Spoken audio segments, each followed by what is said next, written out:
Okay, Tzarayim Tov, everybody. We continue in the Sefer Eshpoich Lefonov Sichi. We're on page Kuf Pei Beis, 182. We began this chapter 15 discussing how through HISBODEDUS you merit Bittul. And we started the parak, just a quick review. Rabbi Nachman said three important points in the foundation of why God created the world. Number one, he created everything in the world is so that the Jewish people will do his will and be incorporated in God's roots, so to speak. And all the worlds that are dependent on that will be incorporated in that. Number two, that can only happen through Bittul. And number three, you can't reach Bittul unless you do HISBODEDUS. Okay, so those are the main points. And he said that the idea of HISBODEDUS isn't just I should do good service to Hashem, and I'm a good servant, but the point of HISBODEDUS is to be nullified to Hashem, and you have no independent ratzon at all. And we continue at that point on page Kuf Pei Beis, the second paragraph. And now he continues to hammer the point home. Because the idea is it's me and Hashem. No good. Ki eini kra ani, there's only one ani in the world. Elo Hashem Yisborach. It's Hashem. Kamo shekasav, as the pasuk says, ani rishon v'ani acharon. I, Hashem, I'm first, and I, Hashem, in last. Ani, who? I, him. V'ani shebi hu anasham.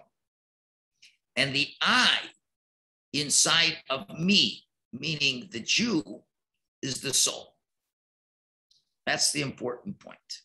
When we say running Elokai neshama shenasata bi tohorehi, God, the soul that you put in me is pure. What does that mean? It's more than just there's me and you gave me a soul, but that is the I. The I of the Jew is the soul. That's who the I is. There's an I of Hashem that's inside of us. That's the real I of a person. The real I is the I that is Hashem, that is inside of you, and that's neshama. That's hachelek elokah bimal. That's the portion of God on high. Asher batla umuvutelas. That portion is totally nullified. Leikara v'shorsha d'chol almin, to the source and root of all worlds. The leis machshavat tzvizra, that one cannot comprehend this at all.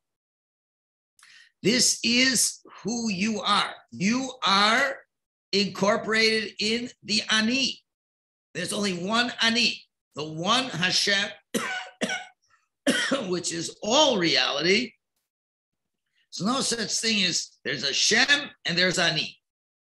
Two independent realities, or at least one dependent on another. No, that's just God. That's it. The neshama, the chelek elokah mimal, that's all part of Hashem.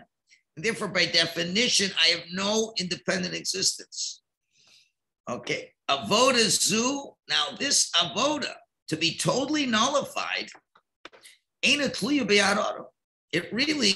It doesn't depend on you, as we'll see in a minute what he means. O b'koach masav, with your actions. He ain't a chelek ma'avachira shechos l'masim. This is not part of our free will choice that we have. What does that mean? A person cannot uproot from himself the nature he was born with. Rather, it depends on God's mercy and kindness. That's it.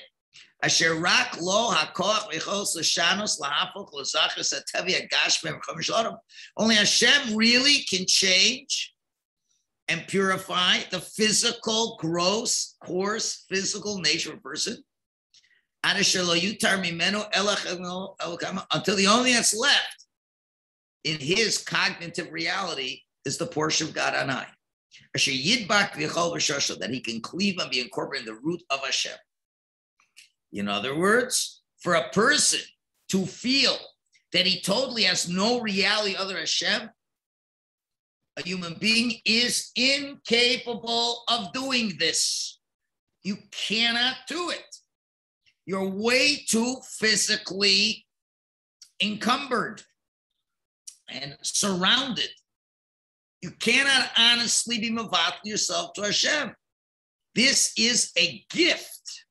You can't say, okay, I've decided I'm completely bottled to Hashem and I'm going to work on it. No, you can't get it done. So what can I do then? Without a doubt, you have to make efforts and strengthen yourself. You can go in the office and take a sheet right next to the photocopying machine. You could work with all your effort to try to break your midas and diets. That's the only thing you have free will choice that I could try. You could try. I'm going to try to break some midos. Right? You could try and work hard. But this idea of nullifying yourself over Hashem ain't a bidei cannot be done. Period. Mishum kach. Therefore, what can you do?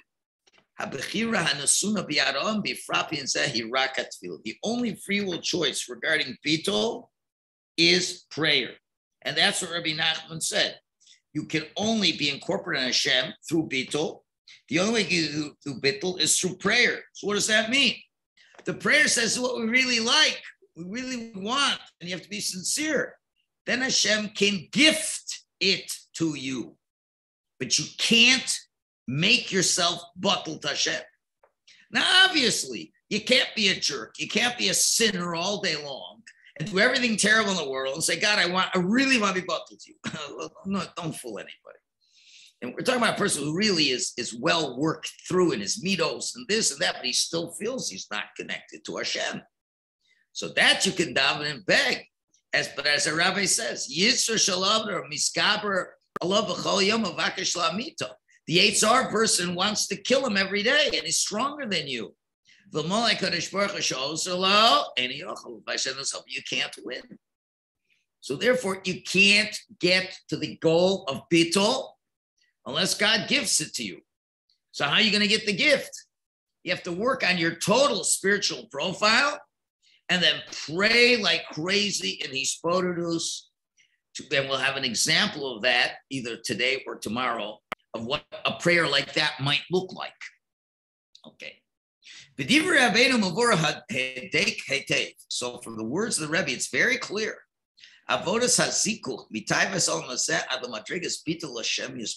He explains very clearly what the avoda of purification from the lusts of this world until the level of complete bitul to Hashem. He says, Eina od avoda. This is not another type of service to Hashem. There's many types of service to Hashem. You have service of, Torah, avoda, milus chasodim, and now there's another one. It's called bitul. Oh, hiatachles sheleshama nivra ha'adam ha'olam kula. That's the goal of why Hashem created man and the world. The goal is bitul. And if we don't reach that, then the goal was not met. So at least you got to know what direction you're trying to get into. This is the Bayom Ahu Hashem Echad. On that day, it's going to be all one.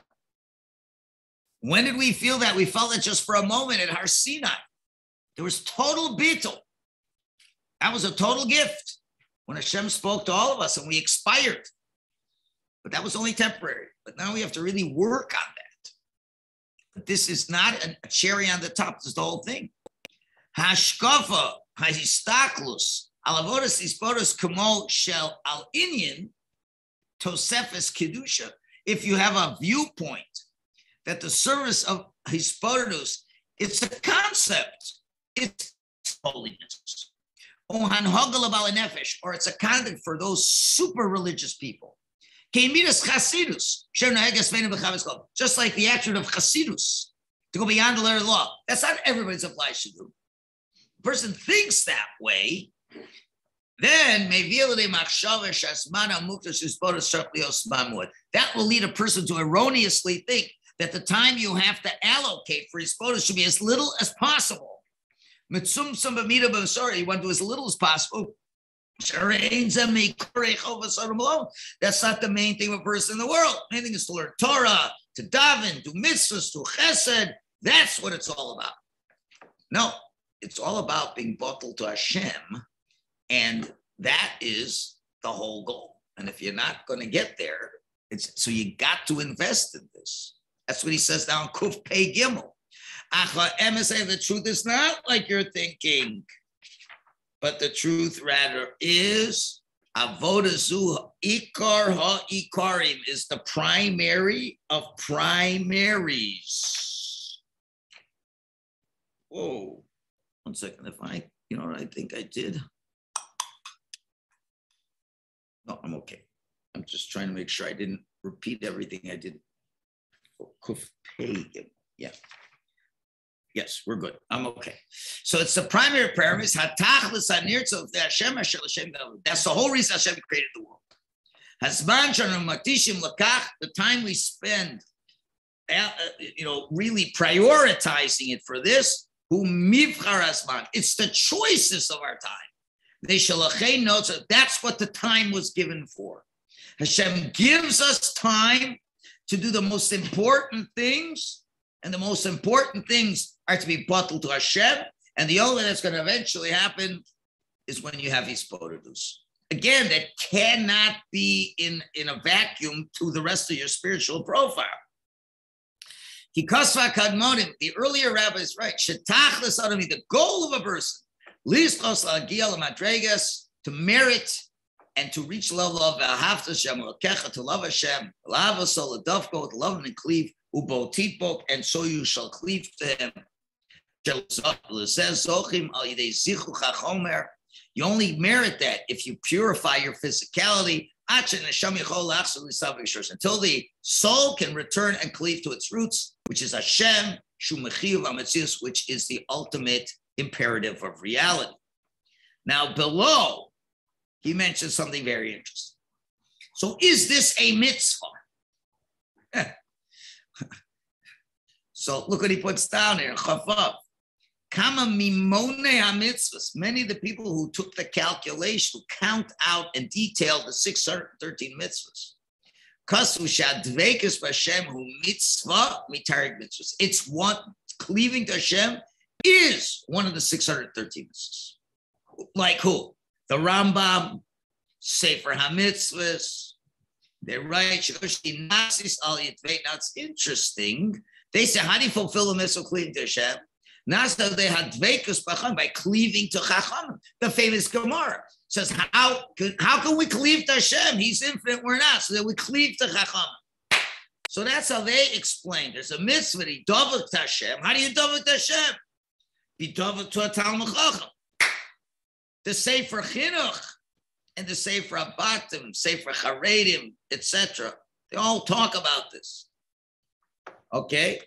Rabbi Ma'od, many also rabbis, early rabbis, this is the goal of creation of man.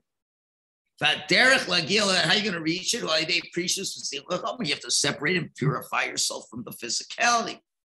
And since this is a very vast topic, I can't give you all the sources. I'll give you a few of them.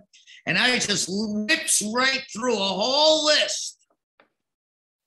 From the Baal HaRokeach, Sefer Yasher Rabbeinu Tam, Sharei Tshuva Rabbeinu Yonah, the Ritva, the Torah Samincha to the student of the Rashba, the Achedes Yitzchak to Rabbi Yitzchak Armoah, the Chassid Yavitz, Mesilas Yesharim, Reishis Chachma, Shalah, Or Chaim HaKodesh, Chesed Lavram, Od Rabbi Kedoshim. They all talk about this.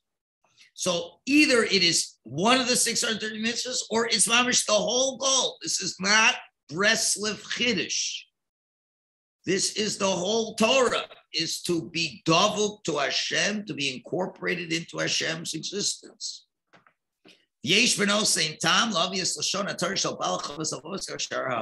it's a good idea now to bring in some of the words of the author of Chovos HaLevavos, 10th, 11th century circa, in his introduction to the Shar Ha'ava, the gate of love.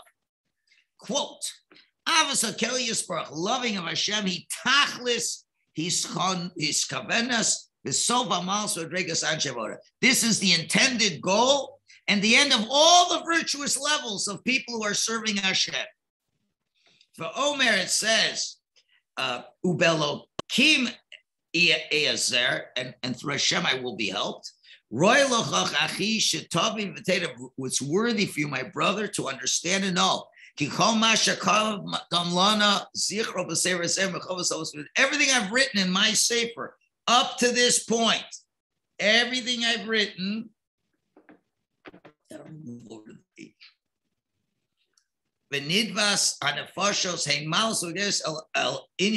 It's all bringing us to this point, to this pinnacle. That we're intending to explain in this gate. He has 10 gates. It's all to bring us to this point, to love Hashem. He continues. It's worthy of you to know.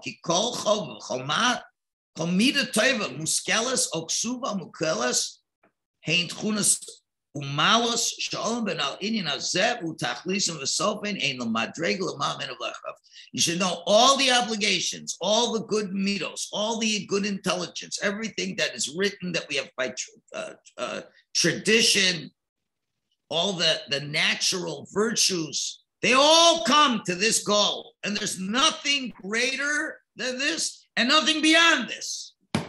Once you hit love and you're bound up, that's the end of the gate.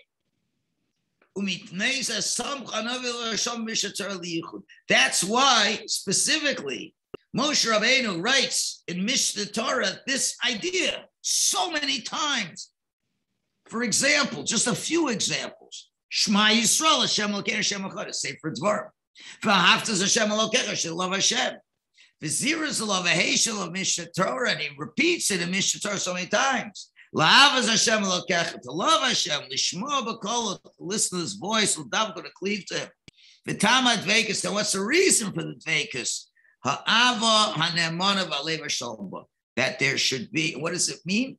That should be complete, trustful love and a heart that's complete. It says, V'yesh oev dovek ma'ach. And the one who loves is kamamish, connected to his brother. Al tefillah kazu, and prayers like this for dveikus, this is what the rabbis had in mind when they said, Halavai yispalim kol hayom kol. Halavai, a person will pray all day long. Why? Ki lekach noitzar kol hayom kula, because that's what the whole day was created for. As he says in the Likutei Mamarim, 2nd edition. Okay, that ends officially chapter 15. But as an addendum to chapter 15, he now is going to give us a model, an example of a prayer that one could pray for this. So again, if you're really stuck and you don't have any means of bringing out yourself, you could use this prayer. But again, it's got to come from the heart. So that's why I'm suggesting it's a model. You could hit some of the bullet points and then work with it and take it into your own words. But he's giving you a good example of what the tefillah would be. He says, tefillah liskos la'anava, the prayer to merit humility, ubitul, and nullification, but ofen shel sicha beino lebeikono, in a way that's of talking between you and between Hashem. So this is all should be understood as a prayer that a Jew would say to God when he's having HISBODEDUS, to be able to have bitul before Hashem. This is what the prayer would look like. Quote, Rabbeinu Shalom, Master of the world, Atah yadat ta eslevi, you know my heart. Es omek v'talumas levavi, the depths and the mysteries of my heart. Because you check the kidneys and the heart. You can look inside everything. You know, First of all, you know that I have such a strong desire to get honored. And whenever I get honored, oh, I feel so good.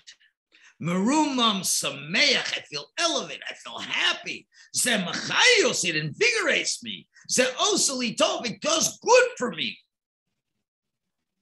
Mokam she'ein li bo tafkid os mamed eini merutza. But when I don't have any real purpose, I don't have any position, so to speak, or I can get any I'm not happy with that. I need mu'uchsav. I feel like I've been disappointed. Sometimes af shavor, because sometimes I feel broken and I get angry. So first thing you say to God, I say, I'm a kavod seeker.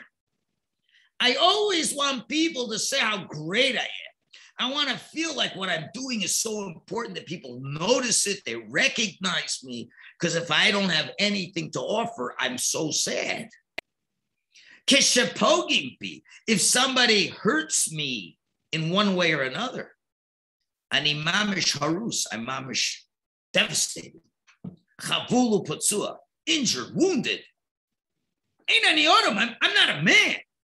Or in Yiddish, ich bin nicht kein Mensch. I'm not a person. So number one, the person is recognizing the truth. And I think many of us feel that way to some extent or another. You help people, you want to be recognized. I mean, that's not bad. It's just our nature. Now, some people have worked on themselves. Some haven't. Some people will say, this is the whole thing. Everything I do is for covet. So that's the one thing. So this is what you're admitting to Hashem. You're false. You also know all my calculations and ulterior motives that are within me. Even with the amazing good things that I've merited to do with your kindness that you have bestowed upon me, but you know that I do it a lot of times for ulterior motives. This is the true situation in life. David HaMelech Baruch Kodsho. David HaMelech said in his divine inspiration, Hashem negdech kol tavosi v'anchosi b'mchon sra. Hashem, I show before you all my lusts and all my groans I will not conceal from you. What does that mean? What does that mean? Hashem negdech kol tavosi. Hashem, before you are all my lusts. Gam ma she'eni yadavti. Even what I don't know, even what's in my subconscious, you know what's driving me. Ma she'eneni mevin shezu taiva o hana she'eni nitzvah chakal. That which I don't even understand, that this is a taiva or a pleasure I don't need. Be'enai hagash, because with my physical eyes, I think I need this. It's not a lust, it's a need. Davar sheni chayov, something I must have. Sheni yochol biladav, I can't live without it. Interesting. How many things in our lives do we not say are taivas? When Hashem knows, that's for sure a taiva. What do you need these things for? But you see, the Yetzer is very smart. He doesn't tell us it's a taiva. He tells us, I need it. I have to have it. And I don't even look at it as a taiva. I mean, I think a lot of us can agree if you would now devour 9 rib steaks in one shot, I think we would all agree that that is a taiva. But the Yetzer is way too subtle to just whip 9 rib steaks in front of us. It's a lot of other things that we just feel we could not live without this. Again, I'm not meaning to criticize anybody because that's just the way Hashem programmed us. And as long as we're at least honest with ourselves, that's the whole point, being honest with ourselves. But we're all, me too, we're all about taivas.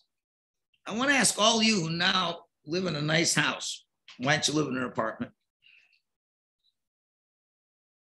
Why don't you live in an apartment? Well, I have to live in a house. You have to live in a house? No, you don't. Look in other parts of the world, in Europe. They almost all live in apartments. We have to live in a house. No, we're all Baal Taivas. You couldn't live in an apartment? It'll be hard. Okay, so it's hard. But we're Baal Taivas. That just admit it. And Hashem knows it. Even if we don't know it, Hashem knows we're Baal Taiva. And all these things I have to have. I have to have technology. I have to, certain things you have to have. Yeah, I understand certain things. But other things you don't have to have them. I have to have fancy ice cream. Well, you don't have to have, some people, if they don't have certain things, their whole day is ruined. You're going to say, what's life worth living if I can't go to Marineland? Children are like that. You see, children are very honest. They're not hiding anything. They're screaming out saying, I'm a Baal Taiva. They don't say those words, but it's clear. How come we don't take me to this place? How come you give me, I want. So you're screaming out your Baal Taiva? Yeah, why not? So adults, it's a little bit more sophisticated. We just can't admit we're a Baal Taiva, so we have to cover it up with a whole bunch of things. Okay, Lapamim.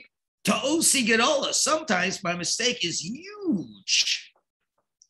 Kilu she'ein bilo minei v'lo miktsei sach v'nochi anochi v'neni mevi be'emes heichen ani ba'olam.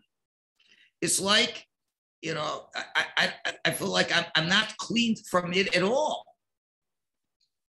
I'm not, in other words, I make such big mistakes. I'm not cleaned at all from this timeless. And I don't know exactly where I am in this world. But before you, kol tavosi, all my lusts are before you. Because Hashem, you inspect all the kidneys in the heart, meaning the inner essence. You know everything that's concealed within my arrogance that I have. So that's one thing that you are very well aware, as much as I ignore a lot. But you know what? But I know you know how much of a Baal Taiva I am, more than I even know that I'm a Baal Taiva. Vaval became, but still no, yesh emes pnimis.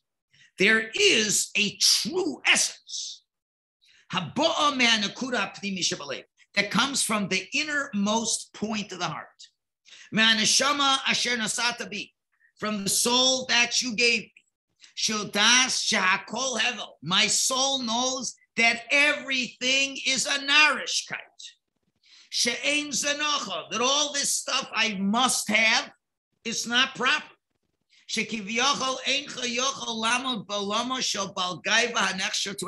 And also, as it were, you're not allowed to be, you can't be in the world of the Baal Gaiva, which we always know that a Baal Gaiva is Toavas Hashem Gvah Lev. An arrogant heart is an abomination to a God. Just like homosexuality is an abomination to God. So being arrogant is an abomination to God. It's like a person worships idols. So really, my inner soul, the real I, which is the I of Hashem, knows that this Gaiva is crazy. It's not possible. Hashem can't live in the world with the Baal Gaiva. And it's all the worst abominations of the world. So I know I have this inside. So I got two things percolating here. I got one thing that's percolating is I'm a Moiradika Baal Gaiva. And I want honor. I live for honor. I can't live without honor. And a lot of us fool ourselves about this. But generally speaking, I'm not going to fool you. I mean, I fool myself most of the time, but now that I'm talking to you personally, Hashem, I ain't going to try to fool you. I know I've got Gaiva. But I also know, and this is something that's a little bit harder, that my holy soul can't stand me being a Baal Taiva or a Baal Gaiva. And that's deep inside me as well. And I know that the deepest part of myself hates the fact that my subconscious is always driven by Gaiva and Taiva. And this is how he's setting himself up for to realize this what's the word? The inner struggle within the person, to recognize diametrically opposed forces working inside the person and in what direction the person has to pray to Hashem for. But just to sit and just come to this recognition alone. And this is part of the HISBODEDUS. Again, we're giving you example of probably we're struggling. What am I going to say to Hashem? Here it is. And you give lots of examples of how, you are a Baal Taiva, a Baal Gaiva, and that's motivating a lot of behaviors. But there really is a much greater part of myself that I have not yet tapped into. And you'll see where this is going to be heading tomorrow, as obviously what is it that we're going to pray and request for Hashem. So we'll continue this tomorrow, the balance of this prayer to Hashem and ourself. Okay, have a great day. Remember, tonight we're doing the